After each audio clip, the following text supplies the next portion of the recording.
multi-platinum Grammy-nominated sensation behind some of the best pop bangers of all time, like Sorry Not Sorry, Cool for the Summer, and Confident.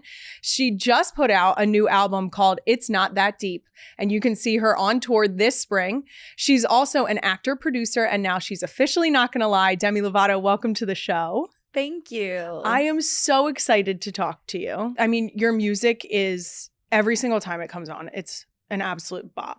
Which is probably cringe of me to say because I think bop is probably out by now. No more cringe. Who cares? Right? Okay, yeah. It's a bop. Thank you. They are just so, like, they're just, like, a good time. And, like, every time they come on, I feel like I, like, know every word and I sing along. And it's delightful. All of your music. Thank you.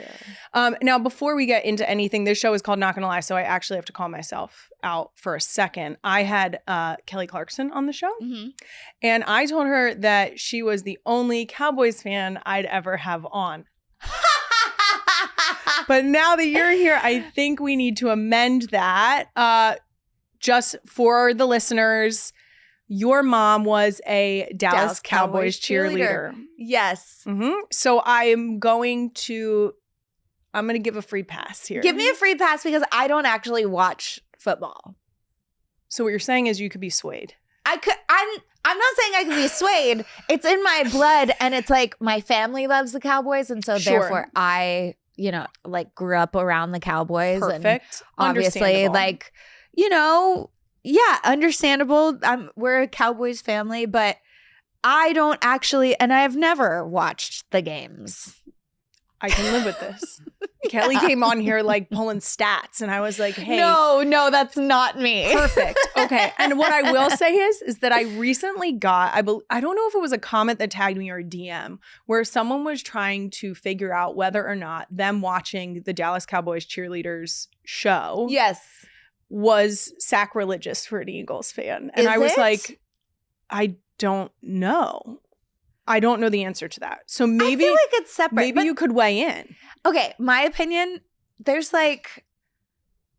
so much history with the Dallas Cowboy cheerleaders. Like, yes. And my mom like invested so much of her time and energy into that job, and that was like her pride and soul. And so like I feel like if you can appreciate the Dallas Cowboy cheerleaders for being amazing at what they do, I feel like you can separate it. You can separate it. Yeah. Okay, there it is. You can separate it a little. And with that, I say, go Birds. Because balance.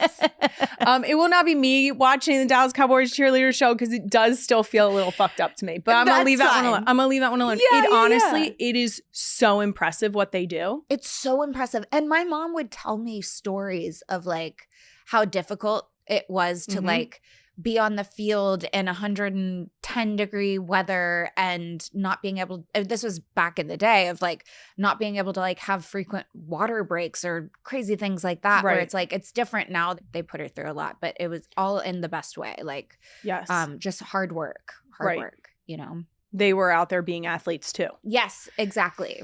Yeah. I can't do it. I'm not going to do it. You guys can do it though, because you got to respect the art. Like it really is. Like the performance of it is impressive. And it's not going to be me. Okay. Well, now that we have that figured out, I've been so excited to talk to you about your music because huge fan, like I said. Thank you. And we just got treated to even more music with your new dance pop album, It's Not That Deep. Yes. What is your personal favorite song from the new album? Kiss, like, is just so fun to me. And it like embodies what the album is, where it's like I'm not taking myself too seriously. I'm having fun with it. It's sexy, it's flirty. And so I think Kiss is probably like my favorite from the album, but I also love Frequency. I also love Ghost.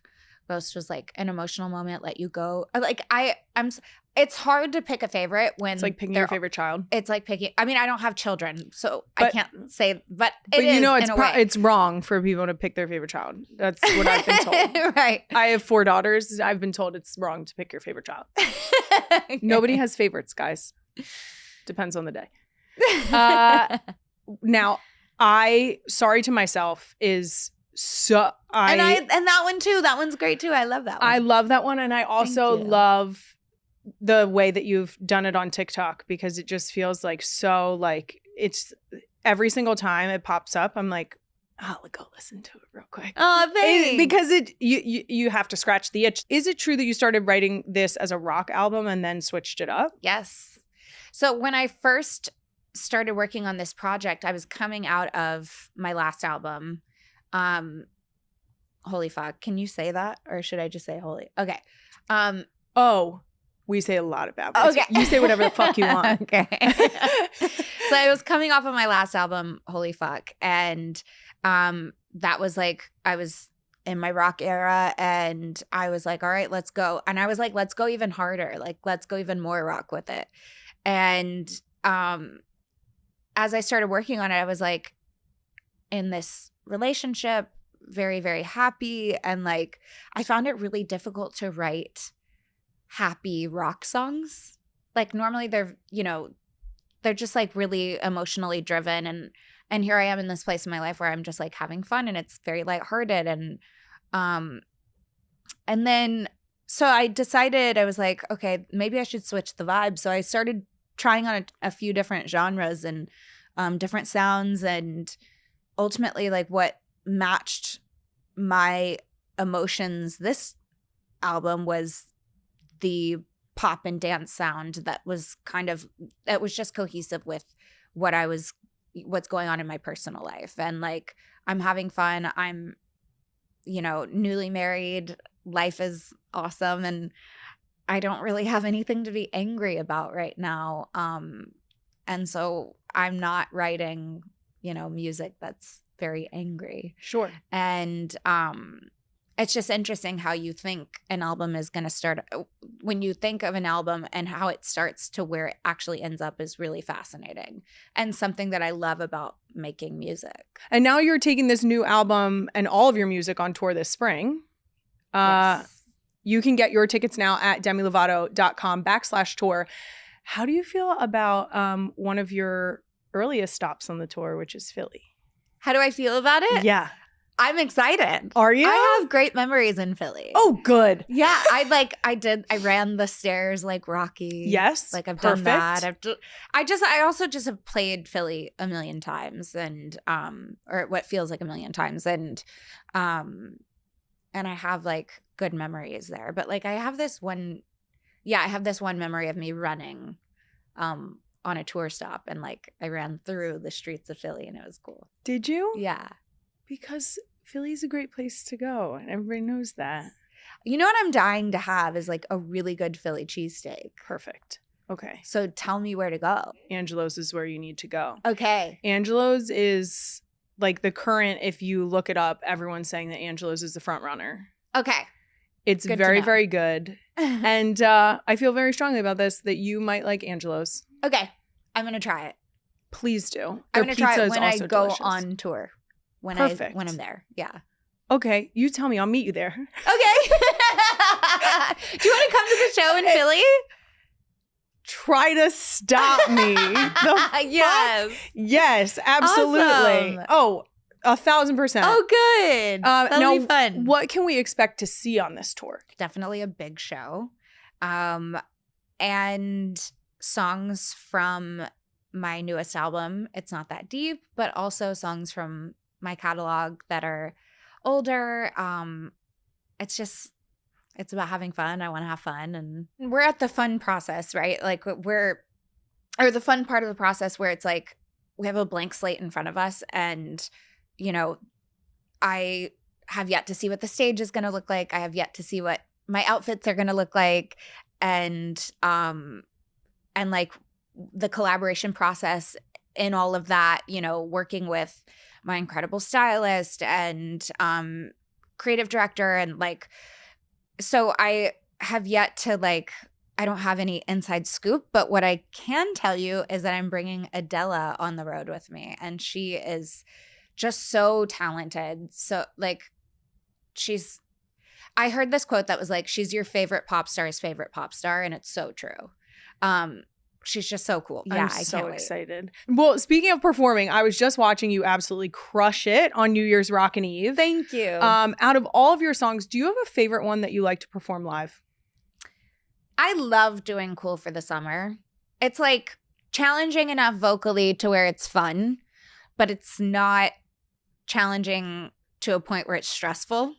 So like there's no like crazy super high note like in Sorry Not Sorry where I'm like, oh God, am I gonna hit it this time? Yes. It's kind of like hard enough to where it's fun to sing, but it's not stressful. And so I love Cool for the Summer. And then I also just have like so many good memories to that song. And so it's just so fun. Now, we mentioned Kelly Clarkson earlier. I actually asked her. I love Kelly Clarkson. Don't worry. We're going to get there because Yes. I heard that your email address was Yes. littlekelly@yahoo.com. Yes. Is that true? Yeah. Well, the little was spelled with D's because little Kelly was already taken. Sure. So it was little Kelly, but I was so obsessed with Kelly Clarkson when I was a kid that I made my email address Little Kelly. Yeah, I love that so much. Does Kelly know that happened? she does. And Yeah, how does she feel about that? Because I feel like that's I think she's flattered. right. Yeah, I was on her show and I told her when I did her show, and then I recently saw her for Rock and Roll Hall of Fame, and I told her again, and she was like, "I know you told me," and I was like, "Okay, I'm just making sure you know because I'm obsessed with you." And Now, one of the things that I asked Kelly, which brings me to you saying like the challenging vocal songs that you have, I am not musically inclined whatsoever. And I just want to know how it feels deep in your soul when you hit the note that you like a really challenging song, when you hit it and you fucking nail it.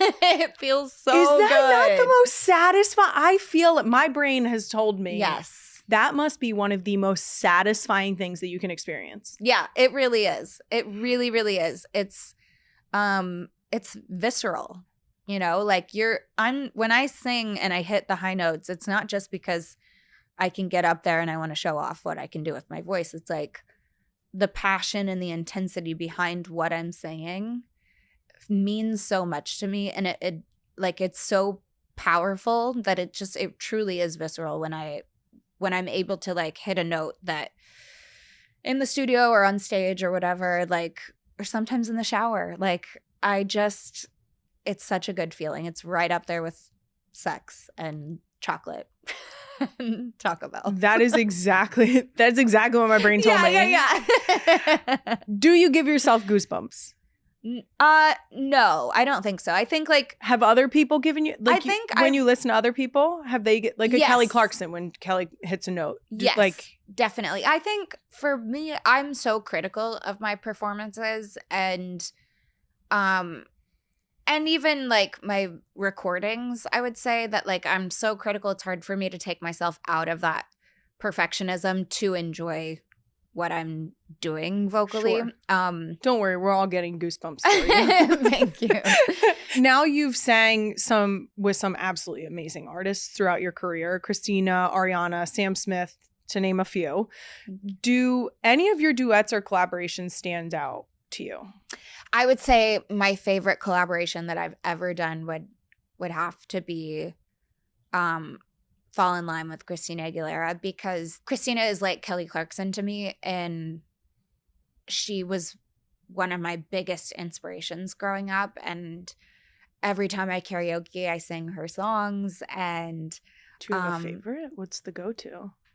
There's one called Keep on Singing My Song, and I thought for sure you were going to say Gene in a Bottle. No. This one's like got this I'm kidding. long note at the end, and it's really fun to sing. I never get to sing it unless I'm doing karaoke or if I'm in the shower. But I just like, I really value that collaboration because it just means so much to me.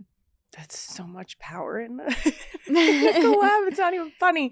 Well, speaking of collaborations, I feel like I can't fully transition into 2026 until I talk to you about one of my favorite moments from 2025, which is when you made a surprise appearance at the Jonas Brothers concert. Oh, yeah. Holy fucking nostalgia. We actually have the clip. This dream right inside of me. I'm gonna let it show. It's time to let you know. To let you know.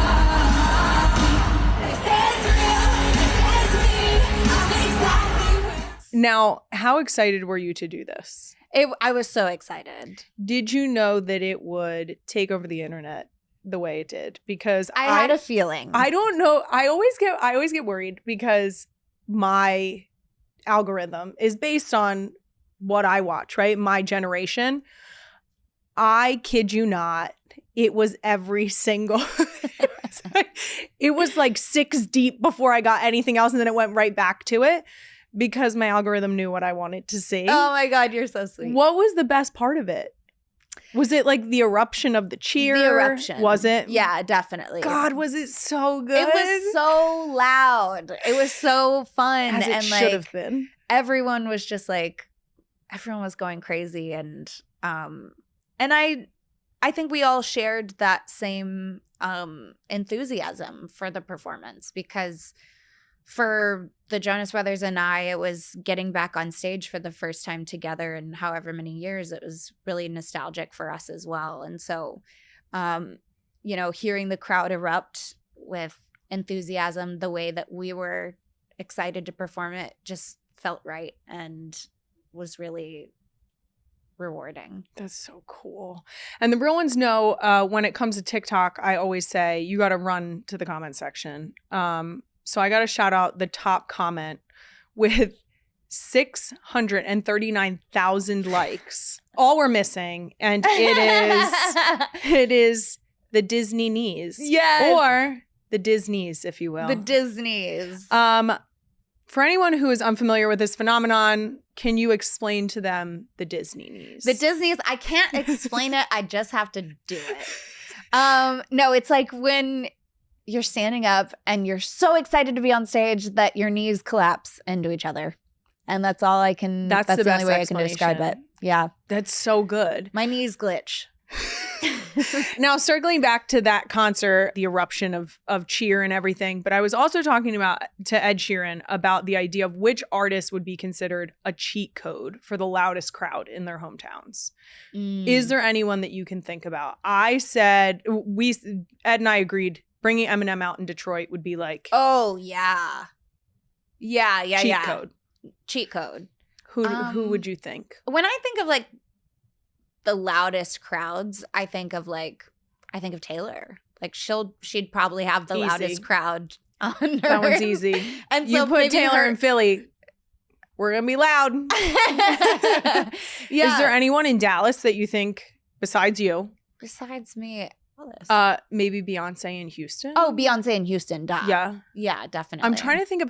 I feel like the artists who sort of rep their hometown really hard are the ones who would get like the biggest. Yes, of course. I just thought of an artist. Please, Bad Bunny in Puerto Rico. That would be the loudest crowd. That would pop off in a way that I cannot. I want to see that. Right? Yes. Taylor Swift and Travis Kelce, whose engagement made headlines everywhere, seem to be pressing pause on their wedding plans as more urgent priorities take over. After a flurry of speculation that Taylor had already tapped some friends for her bridal party and was deep into planning, it turns out the couple is taking things much slower than the public expected.